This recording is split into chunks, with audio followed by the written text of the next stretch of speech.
Welcome to the Deep Dive. Today we're looking at something pretty unexpected in global diplomacy. Sources are pointing towards what could be a real turning point in a conflict we've all been watching for months. Yeah. Okay, let's unpack this. Israeli Prime Minister Netanyahu he's announced he's sending a high-level delegation to Qatar for renewed ceasefire talks. This feels like a big shift, doesn't it? Kind of out of the blue after all this time. It really is remarkable. I mean, after months of intense conflict, this move, it signals a potential opening, maybe a search for an off-ramp. What's fascinating here is how this comes at such a critical juncture. It suggests perhaps a recognition that the military campaign might need a diplomatic counterpart. Right. It feels like this has been a long time coming. So the big question is, why now? What's really tipped the scales here? Well, our sources point to a few key things converging. First, there's just immense international pressure building up. Global leaders, key allies, they're pushing harder for some kind of resolution. But honestly, the huge factor is the humanitarian situation in Gaza. It's catastrophic. The numbers we're seeing are just hard to comprehend. Over 35,000 dead, tens of thousands injured, and you've got nearly 80% of the population displaced. People are facing famine, disease. The warnings are becoming reality.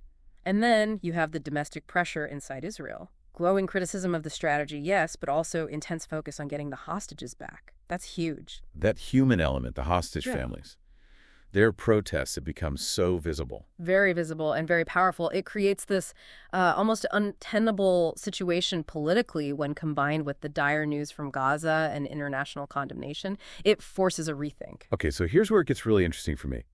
The delegation itself. Senior intelligence, military, diplomatic officials, sending that specific mix of people. What does that signal about these talks? They're indirect, right?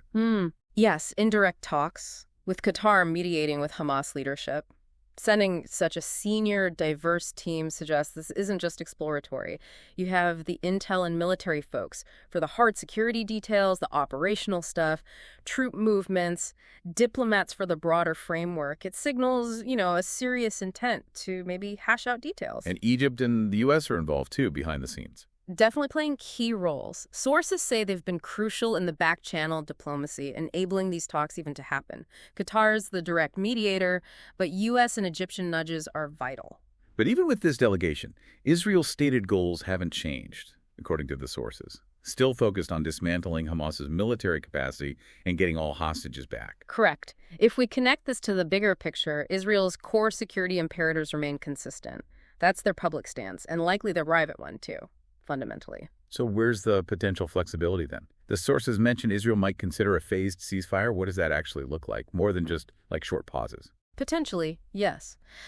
A phased approach offers maybe a pragmatic path. You could start with short-term halts, purely for humanitarian aid access that eases some immediate pressure.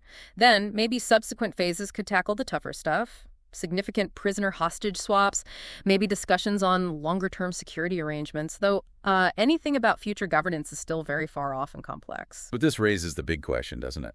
How much compromise is actually possible? Hamas is demanding a full Israeli withdrawal from Gaza, ending the blockade. Those are conditions Israel has always rejected outright. That sounds like a major stumbling block. It's a huge gap, a chasm, really. Hamas sees those demands as fundamental to ending the occupation. Israel sees them as, an existential threat, bridging that gap. That's the core challenge. It's why analysts are, pretty cautious. History shows these are deal breakers for Israel, so how much wiggle room actually exists now? That's what's being tested. And internationally, what's the reaction been? Mostly welcoming, but cautious. The Biden administration, for example, supports Qatar's role. They welcome the talks. But they're also stressing that Hamas needs to show good faith, halt attacks, release hostages.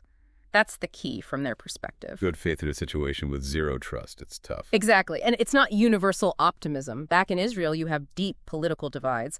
Hardliners are calling negotiations a surrender. Meanwhile, those hostage family protests are only intensifying, demanding a deal, often saying at any cost.